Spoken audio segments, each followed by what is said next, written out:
Chapter 8 integrals, application of integrals को मैं एक बार आपको रिव्यू दे देती हूँ। देखो इसमें क्या होता है कि आपको या तो एक्स एक्सिस पे कोई ऐसा कर्व मिलता है जिसकी शैडो आ रही है, ठीक है। अब वो पॉजिटिव भी हो सकता है, नेगेटिव वाली साइड भी हो सकता है, लेफ्ट भी हो सकता है, राइट भी हो सकता है, ठीक है।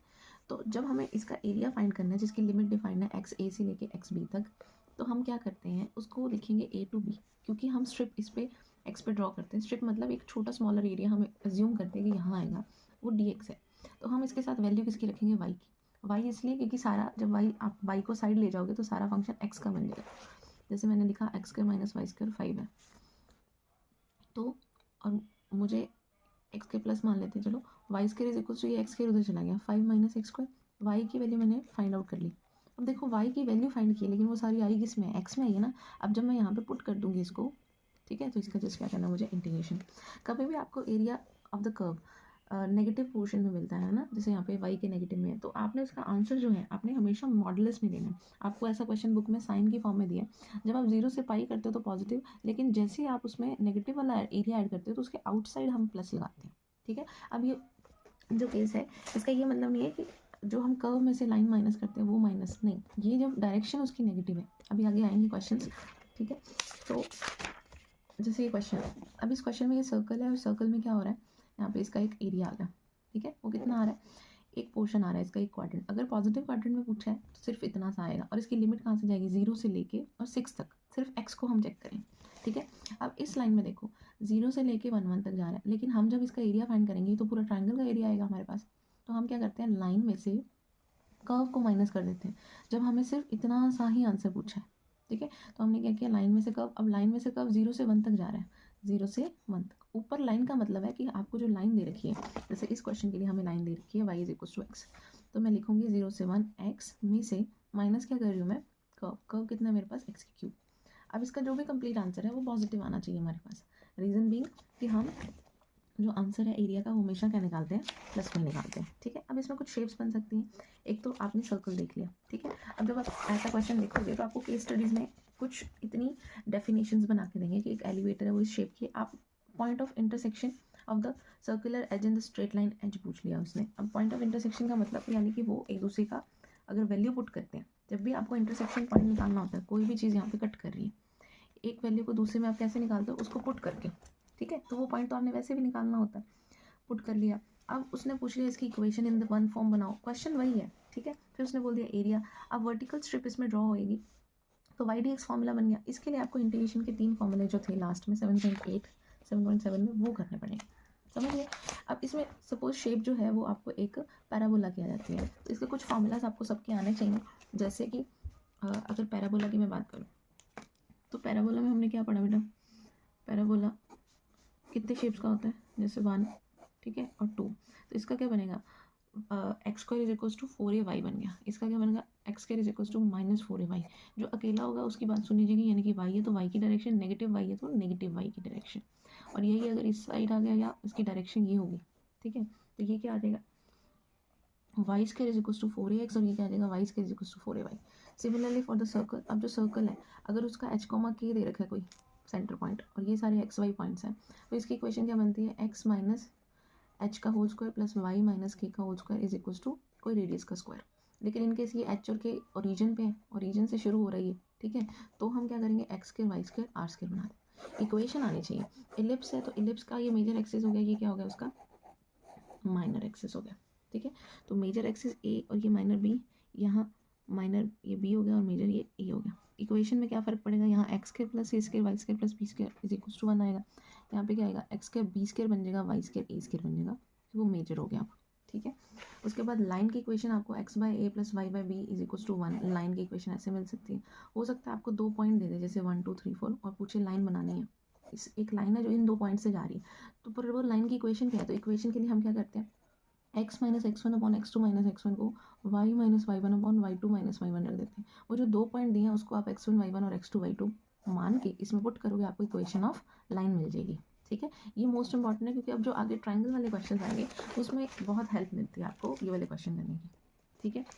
अब कई बार वो पूछ लेता है कि लेंथ भी बतानी है आपने वर्टिकल स्ट्रिप की। जैसे एक आपको ये क्वेश्चन में दिखा देती हूँ, क्वेश्चन कुछ इस फॉर्म का है, ठीक है। अब इस क्वेश्चन ने किया क्या कि फाइंड द एरिया बाउंडेड। सबसे पहले आपसे पूछ क्या लिया, कि एक्स के इज इक्वल टू 4y, ठीक है। इक्वेशन ऑफ द लाइन आपको दे दी, ये सारा आपने हनीबी की जो स्ट्रक्चर है यहाँ पे उसने दे रखा है, ठीक है। एक डिज़ायर है ओपन करने का और वो कह रहा है पॉइंट ऑफ इंटरसेक्शन पैराबोला और स्ट्रेट लाइन, वो तो आपको पता लग गया कि इसको आप इसमें पुट कर दोगे, ठीक है, क्योंकि वो उसके बिल्कुल जस्ट मिड से ही जा रहा है। तो हमने यहाँ पे क्या लिखा है, इसको लास्ट में उसने लाइन दे रखी है and the line y is equal to 4, तो पता लग जाएगा आपको। पुट करते ही आपको पॉइंट मिल गया, एक पॉजिटिव है एक नेगेटिव है। उसके बाद उसने बोला एरिया ऑफ स्ट्रिप, तो एरिया ऑफ स्ट्रिप निकालने के लिए क्या करेंगे हम, अगर हम एक्स एक्सिस पे स्ट्रिप ड्रॉ कर रहे हो तो ये वाई डी एक्स आएगा, ठीक। तो वाई डी एक्स में से हमने देखा कि क्या हो रहा है, एक लाइन ऊपर है, ठीक, उस लाइन के नीचे से क्या जा रहा है, कर्व जा रहा है, तो लाइन माइनस कर्व हो जाएगा, क्योंकि हमें तो इतना सा एरिया फाइंड करना है, तो लाइन माइनस कर्व कर दिया। लाइन क्या थी, वाई इज इक्वल टू 4 था, तो 4 रख दिया। वाई इज इक्वल टू क्या थी यहाँ पे वैल्यू 4, और यहाँ पे क्या था एक्स स्क्वायर बाई 4, जस्ट ये आपके पास आ गया। अब अगर वो एक्स एक्सिस पे स्ट्रिप ड्रॉ कर ले तो यहाँ से देखो, जब एक्स एक्सिस पे ड्रॉ होगा ना बेटा ये, तो ये डायरेक्ट यहाँ से लेके यहाँ तक पूरा, मतलब अगर आपने यहाँ स्ट्रिप ड्रॉ कर ली तो यहाँ से लेके यहाँ तक कंप्लीट कर्व ही ऊपर है, ठीक है। अब एरिया फाइंड हो जाएगा इसके बाद वर्टिकल स्ट्रिप से, ठीक है। लेंथ ऑफ वर्टिकल स्ट्रिप के लिए वो सिर्फ इतनी सी बात पूछ रहा है, जैसे यहाँ पे क्वेश्चन दे दी ना, find the length of each horizontal strip, यानी कि वही आप वाई एक्स एरिया कैसे निकालते हो, डीएक्स का इंटीग्रेशन पूछ रहा है वो। अब क्वेश्चन आ गया ये वाला, ये इस टाइप के क्वेश्चन की मैं बात करी थी। इसमें कई बार आपको सिर्फ पॉइंट देता है, कई बार आपको सिर्फ लाइन देता है, और इस फिगर में आपको दोनों ही वैल्यूज़ दे रखी है, ठीक है। तो अब जैसे अगर आपको सिर्फ लाइन्स दे रखी हैं तो आप क्या करोगे, इस लाइन को इस लाइन में add, y is equal to 2x minus 2, y is equal to -x + 4 लिख लेती हूँ वर्ड्स के साथ, और फिर इसका हमने क्या कर दिया, सब्ट्रैक्शन हुआ क्या, ये 3x मिल गया, और यहाँ पे क्या -2 - 4 -6 मिल गया, इक्वल 0 आ गया। तो 3x इज इक्वल टू क्या आ गया हमारे पास 6, यानी कि x की वैल्यू क्या आ गई 2। अब यहाँ से हमें तो x की वैल्यू से ही मतलब है, अब मेरे को पता लग गया कि इंटरसेक्टिंग पॉइंट 2 है। आपने y निकालना है तो इसमें पुट कर दोगे तो आपको y भी मिल जाएगा। ऐसे करके इन दो का आप इंटरसेक्ट ये एलिमिनेशन लगाओगे तो ये पॉइंट मिल जाएगा, और ये पॉइंट तो एक्सिस के ऊपर ही है, तो फिर भी आपको इन दोनों को पुट करके पता करना पड़ेगा कि ये पॉइंट कौन से नंबर पे। जैसे ही पॉइंट मिल गया, सपोज करो कि ये 1 है, ठीक है, और ये आंसर 3 मिल रहा है, तो आपका इंटीग्रेशन जाएगा कैसे, 1 से लेकर 2 ए बी की लाइन आ जाएगी, फिर 2 से लेकर 3 और किसकी लाइन आ गई, बी सी की। अब दोनों के एरियाज़ के अंडर आ रहा है, ये इसका एरिया था, ये इसका एरिया, और इन दोनों के अपॉन में क्या आ गया, ये एरिया, ये माइनस हो जाएगा। ये वाले माइनस का मैं कह रही थी, यहाँ प्लस नहीं लगाना, ये तो एरिया माइनस ही आएगा, ठीक है। यहाँ पे क्या कर दिया, 1 से लेकर 3 ए सी। तो ये जितने भी क्वेश्चन आप देख रहे हो, ठीक है, इंटीग्रेशन के, आपने ये जो ड्रॉ करोगे ना अपनी कॉपी में, जहाँ पे भी आपको वहाँ पे 48 पेजेस की कॉपी मिलेगी, साथ के साथ ही ड्रॉ करना है। इसके लिए ग्राफ नहीं है, ग्राफ जो मिलेगा वो 12th चैप्टर के लिए मिला हुआ आपको, ठीक है। तो आपने साथ ही बना लेना है, एक्सेस लिख देने। अब यहाँ पे वाई स्क्वायर एक्स के था, और यहाँ पे उसने बोला कि जो एक्स एक्सिस है ना कंप्लीट, उसमें एरिया चेक करना है, एक -1 पे एक +1 पे। जब आपका ग्राफ आपके एक्सिस को टच कर जाता है तो उस पॉइंट पे आपकी लिमिट स्प्लिट होती है। जैसे मैं लिखूँगी -1 से 0, 0 से 1, यहाँ मेरी लिमिट स्प्लिट होएगी बेटा हमेशा, जब आपका ग्राफ किसको टच कर जाए, एक्सिस को टच कर जाए। ये डायरेक्ट ऐसे -1 से 1 नहीं करेंगे हम, इसको याद रखना, ये इंपॉर्टेंट बात थी। उसके बाद अब ये जितने भी शेप्स आपको ये दिख रखी है, फाइंड द एरिया रीजन, आप एक का फाइंड करके उसको 2 से मल्टीप्लाई कर सकते हो, ठीक है, या फिर आप लिमिट जो है वो सही रखना। यहाँ पे अगर लिमिट -2 से डायरेक्ट आप 0 पे जा रहे हो तो फिर आप डबल मल्टीप्लाई नहीं करोगे। अगर आप यहाँ पे वैल्यू रख रहे हो 0 से 2, यहाँ तो -2 से 2 रख दी लिमिट हमने, यानी कि हमने पूरा कंसीडर कर लिया, तो अब हम 2 से मल्टीप्लाई नहीं करेंगे। अगर मैं इसको स्प्लिट करती, -2 से कहाँ जाती मैं, एक्स एक्सिस है तो 0 पे, और फिर 0 से 2 पे जा रही हूँ मैं, ठीक है, -2 से 0, 0 से 2, फिर जाके मेरी ये लिमिट ऐसे अलग अलग मैं लिखती हूँ, ठीक है। अब कई बार आपको line X is equal to A बोल देते हैं, तो X is equal to A जो है वो उसके पैराबोला है, तो उसको ए पे, ये पूरी डिस्टेंस ए ही होती है इसकी, ठीक है। और यहाँ पे लेटेस्ट रेक्टेंगल यानी कि 2a वाला क्वेश्चन भी आ सकता है आपको। ये मैं कह रही थी आपको कि अगर कभी ग्राफ ऐसा आ गया, साइन का ग्राफ, तो देखो बेटा यहाँ पे ये नेगेटिव था ना, तो करके इसने यहाँ पे बाहर मोड्स लगा दी, ये वाला क्वेश्चन आ गया। तो इस पार्ट को चेक करने के लिए आप वाई एक्सिस की लिमिट आपको पता है, तो आप वाई पे स्ट्रिप ड्रॉ करोगे। जैसे वाई पे स्ट्रिप ड्रॉ की तो ये 2 से लेके 4 तक ऊपर कर्व कौन सा है, कर्व का मतलब ये लाइन जा रही है जिसके नीचे आप शेडिंग कर सकते हो। जब आप शेडिंग कर रहे हो नीचे कोई भी ओवरलैपिंग नहीं हुई, तो यहाँ कोई प्लस माइनस नहीं है, ठीक है। अब यहाँ पे उसने कोई वाटर टैंक और एक्स मॉड वाला क्वेश्चन दे दिया। देखो मॉड कहाँ पे टूटेगा, x - 1 = 0 रखोगे, x इज इक्वल टू 1 पे स्प्लिट हो रहा है ना, यानी कि 1 तो पॉइंट एक है ही है, ठीक है। अब मॉड का ग्राफ बनता कैसे, तो वो v बनता है, 1 पे जाके आपने v बना देना है। अब v बनाते उसने बोल रखा है कि y is equal to 1 line जा रही है, लाइन जैसे ही जा रही है उसमें से बेटा, तो आपके पास यहाँ पे 0 से 1 और 1 से 2 जाओगे ना, अब तो आपने 0 से शुरू किया, 0 से 1 और 1 से लेके 2 तक जाओगे, जब 0 से 1 जा रहे हो आप, ठीक है, तो ये कौन सी वाली लाइन आ रही है, मॉड की, प्लस आ रही है माइनस आ रही है, तो ये आ गई 1 माइनस एक्स, ये वाली, ठीक है, क्योंकि आप 1 से लेस हो। और ये 1 माइनस एक्स ये बनी कैसे, हम मोड को कैसे लिखते हैं बेटा, हम लिखते हैं किसी का भी मोड दे दे अगर, तो हम लिखते हैं एक बार पॉजिटिव एक बार नेगेटिव। पॉजिटिव कब होएगा, जब वो ग्रेटर इक्वल होगा 1 से, 1 कैसे, यहाँ -1 था उधर क्या 1 हो गया, और नेगेटिव लेस, तो लेस 1 का पीछे जा रहे हो, यानी कि आपने ये वाली लाइन यूज़ करनी है, 1 से नेक्स्ट मूव करोगे तो दूसरे में, बस, और आगे इंटीग्रेशन, ठीक है। तो जैसे ये क्वेश्चन के टाइप्स आप देख रहे हो, आपको 2-4 क्वेश्चन को लिख के देख लेने हैं। बेटा यहाँ सर्कल आ गया, सर्कल में क्या है, एक लाइन जा रही है, लाइन के बाद कर्व आ रहा है। जब लाइन की शेडिंग हो रही थी तो सिर्फ लाइन चल रही है, जब कर्व की शेडिंग हो रही है तो सिर्फ कर्व चल रहा है। ऐसी कंडीशन में ओवरलैपिंग का केस नहीं है ये। तो नहीं का मतलब पहले आप लाइन लिखोगे, प्लस लगा के आप लिखोगे कर्व।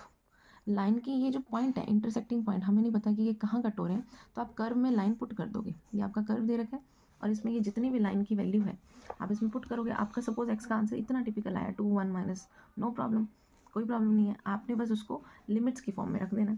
प्रोसेस में कहीं कमी नहीं आनी चाहिए। वैसे 2023 के कुछ सेट बहुत ईजी भी आते हैं, यहाँ पे आप देख रहे हो है ना। अब ये वाला जैसे क्वेश्चन है, इसमें एरिया बताओ, तो यहाँ जब लाइन चल रही है कोई दिक्कत नहीं है, और जब कर्व चला तो कर्व, तो इसमें एडिशन होएगा, ठीक है। ऐसे करके अगर वाई एक्सिस पे लाइन चली तो कोई दिक्कत नहीं, कर्व चला तो कर्व, एडिशन होगा। अब ये जो उसको कट करके चली जाए, ठीक है, उसने पूछा ये इस फॉर्मेशन का मतलब है कि वाई की वैल्यू एक्स स्क्वायर से लेस है, तो शेडिंग नीचे होगी। वाई की वैल्यू एक्स से लेस है, शेडिंग नीचे होगी, यानी कि एरिया बताता है। लेस का मतलब हो गया कि आप टुवर्ड्स किस एक्सिस की तरफ शेडिंग करनी है आपने, क्योंकि यहाँ पे जब y लेस है एक्स के स्क्वायर से, y लेस है एक्स के, ये सारे 0 से ग्रेटर का मतलब तो हो गया कि आप इस पॉजिटिव एक्सिस में ही चेक कर रहे हो। x लेस है 2 से, 2 से यानी कि आपने x लेस है 2 से, 2 के लेस इधर शेडिंग की, y लेस है इधर शेडिंग की, इसकी शेडिंग इधर की, यानी कि ये वाला सारा एरिया, ठीक है। तो होगा क्या, यहाँ से आप 0 से 1 जा रहे हो तो आपका कर्व आ रहा है, जब आप 1 से जाने लगे ना तो आपकी लाइन आ गई, ठीक है। और बस ऐसे ही आगे आपने सॉल्व कर देना। कर्व का मतलब आपने y is equal to x से एक्स के पुट कर देना। अब ये वाले जो पॉइंट्स आ गए, जो मैंने आपको कहा था कि इन केस, अब कितनी बार ये क्वेश्चन आ गया, एक लाइन दे दी आपको, ठीक है, ये लाइंस दे रखी, इसको आपने एक दूसरे में पुट करके पॉइंट्स निकाल लेने हैं। जैसे यहाँ पे 3,5 आया, 6,3 आया, है ना। पॉइंट्स निकलने के बाद आपने इसको प्लेस कर दिया। अब वही वाला काम है कि AB प्लस BC करेंगे और AC माइनस करते हैं, लेकिन ज़रूरी तो नहीं कि वो आपको लाइन देंगे, तो लाइन नहीं देंगे तो हम बना लेंगे, ठीक है। जैसे इस क्वेश्चन में आपको पॉइंट्स दे रखे हैं, अब मुझे पता है ये मेरा x1 y1 है, ये x2 y2 है, फॉर्मूला भी है मेरे पास, है ना। फॉर्मूला क्या होता है, x minus x1 x2 minus x1 y minus y1 y2 minus y1। तो फॉर्मूले में मैंने जस्ट ये वैल्यू पुट करनी है and I will get the answer. दिख रहा है आपको क्वेश्चन, यहाँ पे वही फॉर्मूले का यूज़ करके इन्होंने AB लाइन निकाली, और जब सारी लाइन आ जाएंगी तो पुट ही करना है आपको जस्ट, ठीक है। जैसे AB पुट कर दिया, उसकी लिमिट से BC और उसमें से माइनस कर दिया AC को, कंप्लीट आंसर आपका आ जाएगा 10 स्क्वायर यूनिट्स। ज़्यादातर पॉजिटिव आता है तो आपको पॉजिटिव में ही रखना है उसको, ठीक है। अब ये जो क्वेश्चन है इसमें आपको आंसर दिख रहा होगा कि ये ऊपर कर्व है नीचे लाइन है, तो क्या होगा, कर्व माइनस लाइन। अगर कॉन्सेप्ट क्लियर है तो कहीं प्रॉब्लम नहीं आएगी, लेकिन क्वेश्चन में वो आपको वैल्यू ऐसे दे देते हैं कि x square is less, less मतलब शेडिंग नीचे की तरफ टुवर्ड्स द ओरिजिन है, ठीक है। ग्रेटर मतलब शेडिंग ऊपर की तरफ। देखो लाइन की शेडिंग ऊपर हुई है और कर्व की शेडिंग नीचे, तो ये वाला एरिया, ना कि ये वाला एरिया, समझ। इतना चेक करना है ताकि आपको पता हो कि शेडिंग कहाँ करनी है। और देखो हर एक क्वेश्चन में शेडिंग की है, बच्चे का आप आंसर देख रहे हो तो उसने शेडिंग साथ के साथ कॉपी मिली वहीं ड्रॉ कर दिया, ठीक है, वहीं ड्रॉ कर दिया डायग्राम, और फिर बस उससे पॉइंट्स निकाले, इक्वेशंस निकाले, equation of line BC AB AC और पुट कर दिया y1 y2। समझ गए, क्वेश्चन ईजी है बेटा, ट्राई करना। कोई भी तरह का शेप आ जाए, हम एज्यूम करके चलते हैं कुछ भी आ सकता है, तो आपको एरिया पता लग जाना चाहिए कि एक लाइन लेनी है, फिर दूसरी वो वाली लाइन में लेनी है, तीसरी वो वाली लाइन में लेनी है, ठीक। क्वेश्चन जैसे ये था, तो जितने भी वो पॉइंट बोल रहा है कैसे ही बोल रहा है, आपने तो ड्रॉ करना है, इक्वेशन एग्जीक्यूट करके आनी है। 2 से लेके 3 तक जा रहे हो, 3 से लेके 6 तक जा रहे हो आप, ठीक है, और फिर उसमें से 2 से 6 माइनस करनी है। सिर्फ इस ट्राइंगल की बात कर रहा था वो, लेकिन उसने क्वेश्चन का टाइप ऐसे बना दिया, समझ गए। Good luck for the chapter.